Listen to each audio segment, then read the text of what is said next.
Hello student, कैसे हैं आप लोग। आज हम स्टार्ट करेंगे आपके लिए 3.4 चैप्टर थर्ड का काफ़ी इंपॉर्टेंट एक्सरसाइज है और सीबीएसई के पॉइंट ऑफ व्यू से देखा जाए तो वहाँ से भी काफ़ी इंपॉर्टेंट है। प्रीवियस ईयर की बात करें तो 3.4 से काफ़ी क्वेश्चन पूछे गए 4 मार्क्स एंड 6 मार्क्स में। तो स्टार्ट करते हैं 3.4। तो 3.4 के टॉपिक का नाम क्या है? एलिमेंट्री ऑपरेशन या ट्रांसफॉर्मेशन ऑफ मैट्रिक्स भी कह सकते हैं कि किसी भी मैट्रिक्स का ट्रांसफॉर्मेशन कैसे करते हैं उस पर हम डिस्कस करेंगे और उसकी हेल्प से किसी भी मैट्रिक्स का इन्वर्स कैसे निकाला जाता है उस पर भी हम डिटेल में क्या करेंगे, डिस्कस करते हैं। तो हमें पहले तीन बातों पर फोकस करना है। इंटरचेंज ऑफ एनी टू रो और कॉलम, इसका मीनिंग क्या है? मान लीजिए मेरे पास एक कोई मैट्रिक्स है,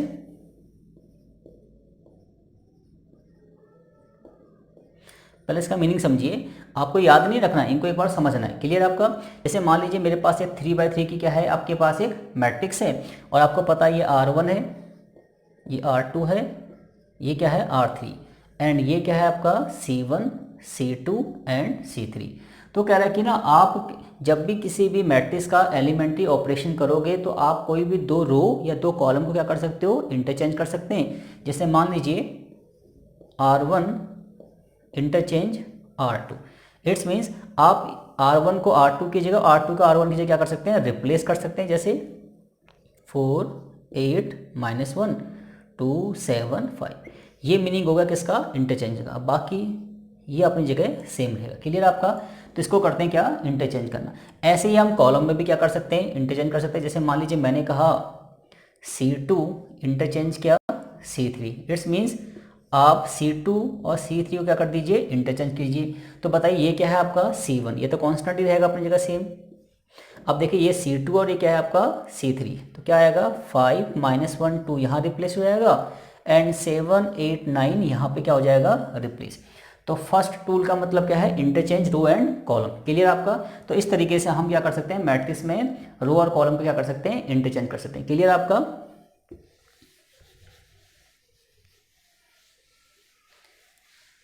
फिर बात कर सकते हैं पॉइंट नंबर बी की बात करें, multiplication of all element of row और column by non zero constant. मतलब अगर आपके पास कोई मैट्रिक्स है, चाहे वो 2x2 की मैट्रिक्स है चाहे 3x3 की स्क्वायर मैट्रिक्स है। क्लियर आपका? 4 6 -1 2 4 5 1 6 2। क्लियर है? तो ये आपके पास क्या है, 3x3 की मैट्रिक्स है। तो पॉइंट नंबर अगर बी की बात करें तो इसका मीनिंग क्या है कि जैसे मान लीजिए मुझे R1 में कुछ चेंज करना है, तो अगर मुझे R1 में कुछ चेंज करना है, मतलब उसकी एलिमेंट्री ऑपरेशन करनी है, तो मैं क्या कर सकता हूँ, R1 को किसी भी कांस्टेंट टर्म से क्या कर सकता हूँ, मल्टीप्लाई। क्लियर आपका? जैसे मुझे R2 में चेंज करना है तो मैं R2 को किसी भी कांस्टेंट टर्म से क्या कर सकता हूँ, multiply, but non zero. Clear आपका? सेम ऐसे ही अगर मुझे C2 में कुछ चेंज करना है तो मैं C2 को किसी भी कांस्टेंट टर्म से क्या कर सकता हूँ, मल्टीप्लाई कर सकता हूँ। क्लियर आपका? तो पॉइंट नंबर बी का ये मतलब है। क्लियर है? जैसे मान लीजिए आपने कहा, इसकी बात कर लेते हैं, मैंने कहा कि भाई मुझे R1 में चेंज करना है और R1 इंटू में 2, इट्स मीन्स ये मैट्रिक्स क्या हो जाएगी आपकी, तो इस R1 मैट्रिक्स को किससे मल्टीप्लाई करना आपको, 2 से। तो ये हो जाएगा आपका 8, ये हो जाएगा आपका क्या 12 और ये हो जाएगा आपका -2 2 4 5 1 6 2। क्लियर आपका? तो इस तरीके से ये ऑपरेशन भी हम क्या कर सकते हैं, अप्लाई कर सकते हैं। ठीक है? तो पॉइंट नंबर बी का ये मीनिंग है। क्लियर आपका? इसको नोट डाउन करते रहिए अब हाथ क्या। अब बात करते हैं पॉइंट नंबर सी की, addition and subtraction from the elements of row column the corresponding elements of another row column और multiply by any zero scalar. ठीक है जी, स्केलर। अब मतलब क्या है इसका, समझिए बात को। जैसे मान लीजिए मुझे R1 में कुछ ऑपरेशन करना है, ठीक है जी, तो मैं ऐसे कर सकता हूँ R1 प्लस R2। क्लियर है?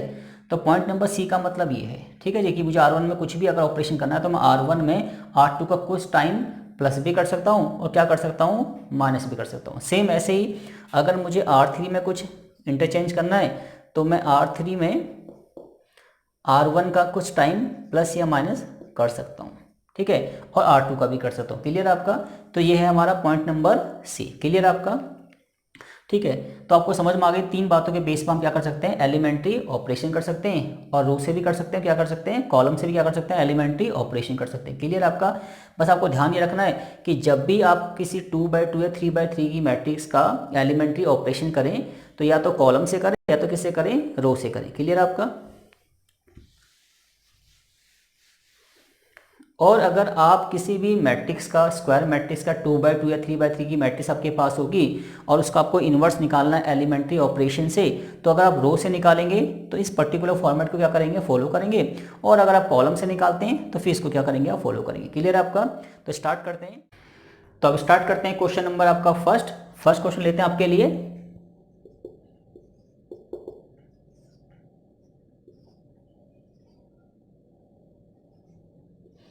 अब मेरे पास, आपके पास क्या है, एक मैट्रिक्स है 2x2 की, और मुझे इसका इन्वर्स निकालना एलिमेंट्री ट्रांसफॉर्मेशन मेथड से। क्लियर आपका। तो आपको एक रूल ध्यान रखना है, 1 0 1 0 0 1। क्लियर आपको, ये रूल आपको ध्यान रखना है। सबसे पहले आप इस एलिमेंट को क्या बनाएंगे, 1। जब ये 1 बन जाएगा तो फिर इसको क्या बनाएंगे आप, 0, और जब ये 0 बन जाएगा तो फिर इसको क्या बनाएंगे आप, 1, और अगेन फिर इसे क्या बनाएंगे आप, 0। क्लियर आपको। तो इस तरीके से आपको यू की शेप में क्या करना है, इसको फॉलो करना है। तो सबसे पहले लिखते हैं इसकी condition, A equal to identity A, क्योंकि मुझे इसका इन्वर्स निकालना है एलिमेंट्री रो ट्रांसफॉर्मेशन मेथड की हेल्प से। तो बताइए ए का मतलब क्या है आपका, 1 2 3 4, और आइडेंटिटी का मतलब क्या है आपका, 1 0 0 1। क्लियर। अब आपको ध्यान रखना है कि हमें इस मैट्रिक्स को आइडेंटिटी बनाना है। तो सबसे पहले यहाँ पे 1 आएगा, फिर यहाँ पे 0, फिर यहाँ पे 1, और फिर आगे यहाँ पे 0। क्लियर आपका। तो स्टार्ट करते हैं। तो यहाँ पे तो 1 है ही, अब हमें क्या लेके आना है, इस तरफ को क्या बनाना है, 0। अब ध्यान दीजिए, अगर मुझे इसमें कुछ चेंज करना है तो मैं इसको और इसको देखूंगा। इसमें चेंज करना है तो इस पे और इस पे फोकस करेंगे, यहाँ चेंज करना है तो इस पे और इस पे फोकस करेंगे, और यहाँ चेंज करना है तो फिर इस पे और इस पे क्या करेंगे, फोकस करेंगे। क्लियर आपका। तो देखिए, मुझे ये R2 है और ये क्या है, R1। मुझे R2 का क्या लेके आना है, 0 लेके आना है। तो मैं ऐसे कर सकता हूँ, R2 minus 2 times of R1। Clear आपका। अगर मैं R2 में से R1 का ट्वाइस माइनस कर दूं तो क्या आ जाएगा वहाँ पे, 0। R1 में कोई चेंज नहीं होगा, इनको ऐसे रहने दीजिए, 1 3। अब बताइए, 2 में से अगर 1 का ट्वाइस माइनस कर दूं तो 0, और अगर 4 में से मैं 3 का ट्वाइस माइनस कर दूं तो माइनस का 2। सेम जो कंडीशन लेफ्ट हैंड में अप्लाई होगी वही कहाँ अप्लाई होगी, राइट हैंड में, ताकि क्वेश्चन में कोई नेगेटिव इफेक्ट ना पड़े। तो क्लियर है। अब देखिए, R1 में कोई चेंज नहीं होगा। अब देखिए, 0 में से अगर 1 का ट्वाइस माइनस करूँगा तो -2, और 1 में से अगर 0 का ट्वाइस माइनस करेंगे तो 1 ही आएगा। क्लियर आपका। अब देखिए, ये 1 आ गया, 0 आ गया। अब इसे क्या लेके आना है मुझे, बताइए। इसको लेके आना है मुझे 1, पॉजिटिव 1। तो मैं क्या करूँगा, मुझे पता है R2 है, तो मैं R2 को माइनस के 1/2 से क्या कर देता हूँ, मल्टीप्लाई। क्लियर आपका। तो R1 में कोई चेंज नहीं होगा। अब देखिए, अगर 0 को मल्टीप्लाई करूँगा माइनस के 1/2 से तो ये 0 आएगा। क्लियर आपका। और माइनस के 2 को अगर 1/2 से मल्टीप्लाई करूँगा माइनस के, तो प्लस का 1 आएगा। सेम कंडीशन राइट हैंड में अप्लाई होगी।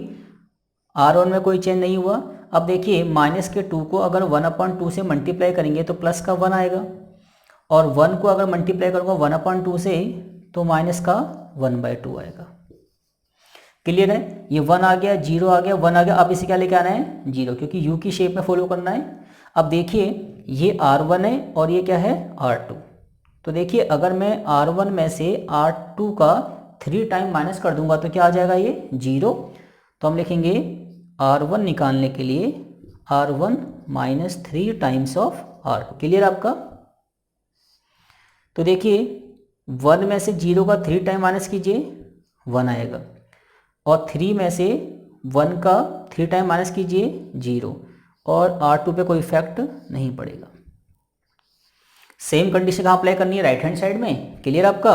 अब देखिए, 1 में से अगर 1 का 3 टाइम क्या करूँगा मैं, माइनस करूँगा, तो 1 में से अगर 1 का 3 टाइम माइनस करेंगे तो क्या आएगा -2, और 0 में से अगर मैं इसका 3 टाइम माइनस करूँगा तो कितना आएगा प्लस का 3/2, तो यहाँ क्या आएगा 3/2। क्लियर आपका। और बाकी R2 में कोई चेंज नहीं होगा। क्लियर आपका। ठीक, अब नेक्स्ट स्टेप पे चलते हैं। अब देखिए यहाँ पे क्या है आपका A, तो कुल मिला के हमारा क्या बन गया ये आइडेंटिटी। जब ये आइडेंटिटी बन जाएगा तो उस केस में क्वेश्चन हमारा यहाँ पे क्या हो जाएगा कंप्लीट। अगले स्टेप में क्या करेंगे हम इस A को, क्योंकि आइडेंटिटी का एक्चुअल मीनिंग क्या होता है 1 होता है, तो इसको वहाँ लेके जाएंगे तो क्या हो जाएगा आपका A इनवर्स इक्वल टू -2 1 3/2 और माइनस का 1/2। क्लियर आपका। तो इस तरीके से हमने 2/2 की मैट्रिक्स का इनवर्स निकाल दिया by elementary row transformation method. Clear हो गया आपका। अब आपके लिए क्वेश्चन और ले लेते हैं ताकि आपको इजीली समझ में आ जाए। इसको आप नोट डाउन कर लीजिए।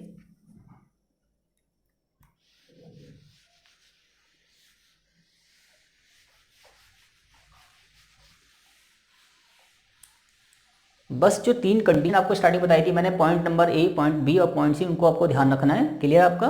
तो क्वेश्चन नंबर 2 लेते हैं आपके लिए।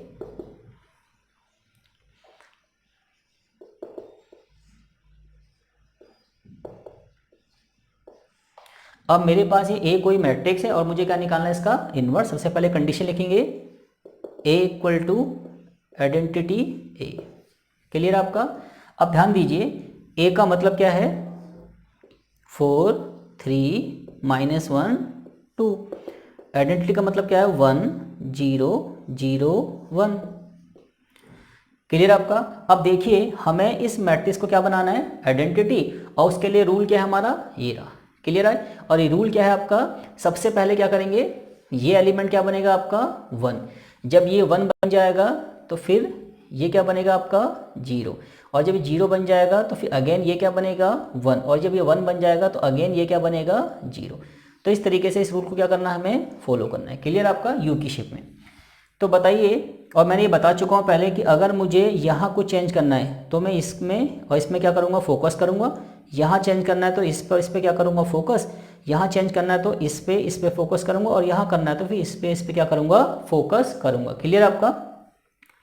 तो ये R1 ये R2, तो मैं ये कर सकता हूँ कि R1 निकालने के लिए R1 माइनस R2। तो देखिए 4 में से 3 गया 1, माइनस के 1 में से 2 गया माइनस का 3। क्लियर आपका। और ये दोनों ऐसे ही रहेंगे क्योंकि R2 में कोई चेंज नहीं हो रहा। क्लियर आपका। सेम कंडीशन कहाँ अप्लाई करेंगे राइट हैंड साइड में। 1 में से 0 माइनस किया 1, और 0 में से 1 गया -1, इन दोनों में कोई इफेक्ट नहीं पड़ेगा। Same condition. अब आगे चलते हैं। अब ये 1 आ गया, अब इसे क्या लेके आना है आपको 0। अगर मैं 3 में से 1 का 3 टाइम माइनस कर दूं, मतलब R2 में से R1 का 3 टाइम क्या कर दूं माइनस, तो क्या बन जाएगा 0। तो हम लिखेंगे R2 निकालने के लिए R2 minus 3 times of R1। तो देखिए R1 में कोई चेंज नहीं होगा। क्लियर आपका। अब देखिए 3 में से आप 1 का 3 टाइम माइनस कीजिए 0, और 2 में से आप 3 का 3 टाइम माइनस कीजिए, तो 3 का 3 टाइम कितना होगा -9, और 2 में से अगर माइनस का 9 गया तो कितना आ गया आपका 11। सेम कहाँ प्ले होगा राइट हैंड साइड में। R1 में कोई चेंज नहीं होगा। अब बात करते हैं किसकी R2 की। तो 0 में से अगर 1 का 3 टाइम माइनस करेंगे तो क्या आएगा -3, और 1 में से अगर 1 का 3 टाइम माइनस करेंगे तो कितना आएगा आपका +4। क्लियर हो गया आपका। दोबारा समझ लीजिए, ये है R2 और ये क्या है R1। अगर इसको पहले 3 से क्या करेंगे मल्टीप्लाई, फिर 1 में से अगर 3 इसका 1 का 3 टाइम माइनस करेंगे तो कितना आएगा आपका 4 आ जाएगा। क्लियर आपका। अब आगे चलते हैं। अब हमें यहाँ क्या लेके आना बताइए 1, क्योंकि ये 1 आ गया, ये 0 आ गया, ये क्या आ गया आपका 11। अब इसको क्या चाहिए मुझे 1 चाहिए। क्या चाहिए मेरे को 1। तो हम करेंगे R2 निकालने के लिए R2 को आप 1/11 से क्या करेंगे मल्टीप्लाई, तो R1 में तो कोई चेंज नहीं होगा। क्लियर आपका। ठीक है जी। अब 0 को अगर मल्टीप्लाई करेंगे 1/11 से तो 0 आएगा, और 11 को करेंगे 1/11 से तो क्या आएगा 1। अब यहाँ पे R1 में कोई चेंज नहीं होगा, अब बात करते हैं किसकी, R2 की। तो माइनस के 3 को मल्टीप्लाई करेंगे 1/11 से, तो माइनस का 3/11 और यहाँ पाएगा 4/11। क्लियर आपका, 101 आ गया आपका। अब आपको क्या लेके आना है, इसको 0। कैसे लेके आएंगे, अगर मैं इस नंबर में इसका 3 टाइम क्या कर दूँ, प्लस कर दूँ। इट्स मीन्स R1 निकालने के लिए मैं R1 में 3 टाइम्स ऑफ R2 क्या कर दूँ, प्लस कर दूँ। तो 1 में 0 का 3 टाइम प्लस करेंगे तो 1 ही रहेगा, और -3 में 1 का 3 टाइम प्लस करेंगे तो कितना आएगा यहाँ पे 0, और ये 0 और ये 1। क्लियर हो गया आपका। अब करते हैं राइट हैंड साइड में, रफ में आ जाइए। देखिए ये तो 1 है ही आपका, तो पहले इसको 3 से क्या करेंगे, मल्टीप्लाई, तो माइनस का 9/11 और एलसीएम लेके सॉल्व करेंगे तो क्या आएगा 2/11, तो यहाँ आ जाएगा आपका 2/11। क्लियर हो गया आपका। अब बात करते हैं इसकी, ये -1 है, इसको पहले किससे मल्टीप्लाई करेंगे, 3 से, तो 12/11 और एलसीएम लेंगे तो 1/11, और बाकी चीज़ें क्या रहेंगी हमारी, सेम रहेंगी। क्लियर हो गया आपका। अब देखिए ये क्या है आपका, आइडेंटिटी इक्वल टू 1 के बराबर, इस ए को उधर लेके जाइए, क्या बन जाएगा आपका ए इनवर्स इक्वल टू 2 11 3/11 1/11 और 4/11। क्लियर हो गया। तो इस तरीके से हमने सीख लिया कि कैसे 2/2 की मैट्रिक्स का इनवर्स निकालते हैं एलिमेंट्री ट्रांसफॉर्मेशन मेथड से। क्लियर हो गया आपका। एक क्वेश्चन और ले लेते हैं आपको, ताकि 100% आपको समझ में आ जाए। इसको नोट डाउन कर लीजिए। क्लियर है।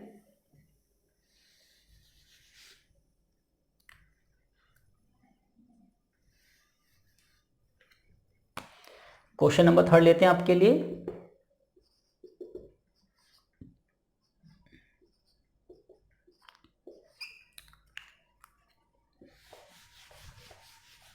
अब देखिए सबसे पहले क्या करेंगे, कंडीशन अप्लाई करेंगे। अब ये क्या है हमारा ए 7 3 -1 2 और आइडेंटिटी क्या है 1 0 0 1। अब रूल फॉलो करेंगे तो सबसे पहले हमें क्या लेके आना है, इसको 1 लेके आना है, फिर इसको 0, फिर इसको 1 और फिर इसको क्या लेके आना है 0। 1 बाय 1 करते हैं स्टार्ट। ठीक है जी।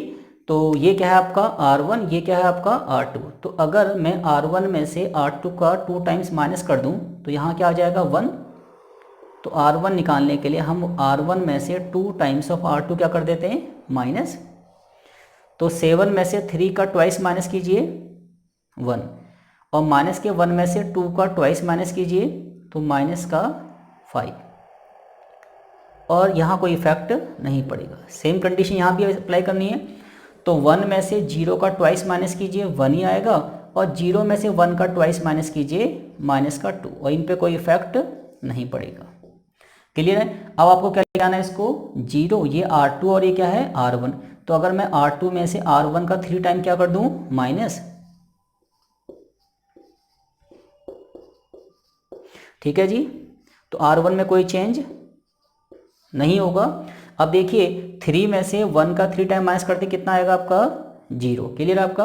अब देखिए 2 में से 5 का 3 टाइम क्या करेंगे माइनस, 2 तो 2 है ही, और 5 का 3 टाइम कितना होगा 15, तो हो जाएगा कितना आपका 17। क्लियर आपका। और जो एप्लीकेशन लेफ्ट हैंड में अप्लाई होगी वो कहाँ अप्लाई होगी आपकी राइट हैंड में भी। क्लियर आपका। अब देखिए R2 में से हमें R1 का क्या करना है, थ्राइस घटाना है। तो 0 में से 1 का 3 टाइम माइनस करेंगे, तो 0 में से 1 का अगर 3 टाइम माइनस करेंगे तो क्या आएगा माइनस का 3, और 1 में से अगर 2 का 3 टाइम माइनस करेंगे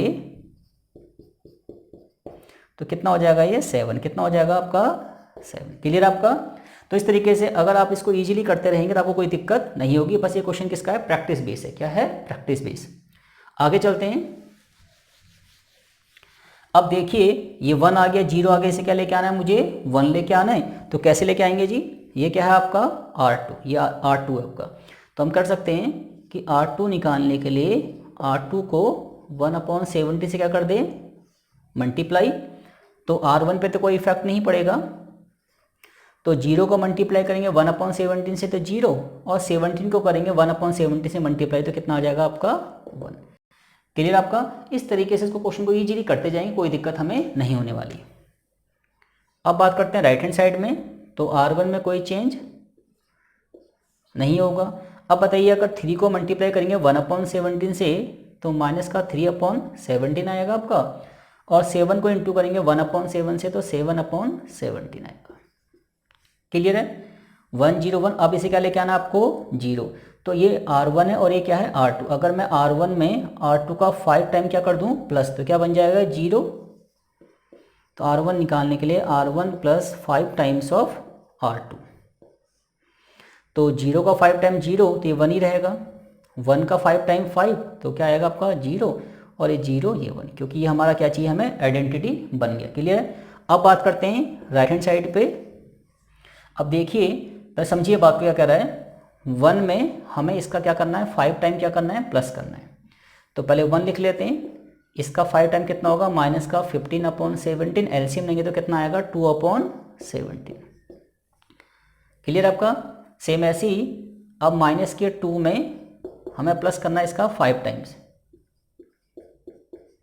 तो 72 34, माइनस के 34 और प्लस का 35, तो क्या आएगा आपका 1/17, और आपका R2 सेम रहेगा क्योंकि चेंज किस में कर रहे हैं हम R1 में। क्लियर है?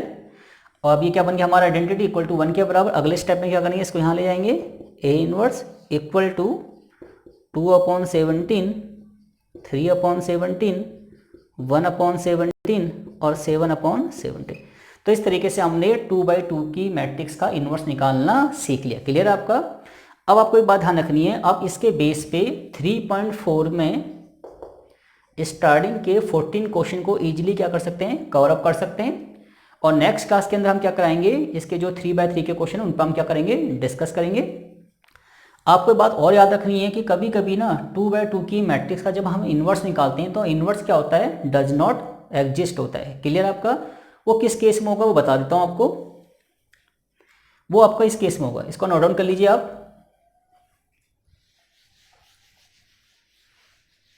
मान लीजिए मेरे पास एक मैट्रिक्स है,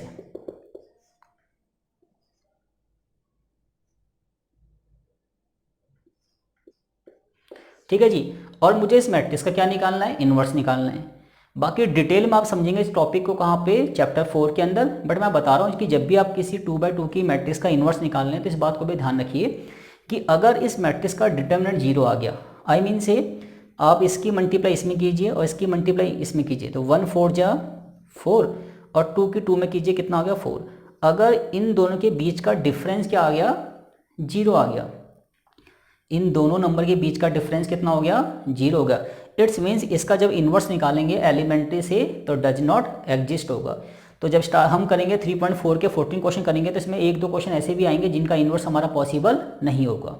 वो कैसे पता करेंगे, अगर मैं इस क्वेश्चन को सॉल्व करूं एलिमेंट्री से, तो अगर मैं R2 को का फर्स्ट टर्म अगर मैं 0 बनाऊंगा तो इसका सेकंड टर्म भी क्या बन जाएगा 0 बन जाएगा। इस केस में इसका इन्वर्स पॉसिबल नहीं होगा।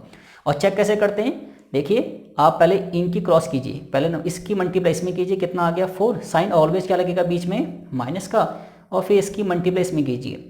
अगर इन दोनों के बीच का डिफरेंस 0 आ गया, इट्स मीन जब इन्वर्स निकालेंगे तो इन्वर्स क्या होगा डज नॉट एग्जिस्ट। क्लियर आपका? तो इस तरीके से सारे क्वेश्चन क्या कर सकते हैं कवर अप कर सकते हैं। और नेक्स्ट क्लास के अंदर हम इसका 3/3 की मैट्रिक्स का क्या निकालेंगे इन्वर्स निकालना सीखेंगे। Thank you guys.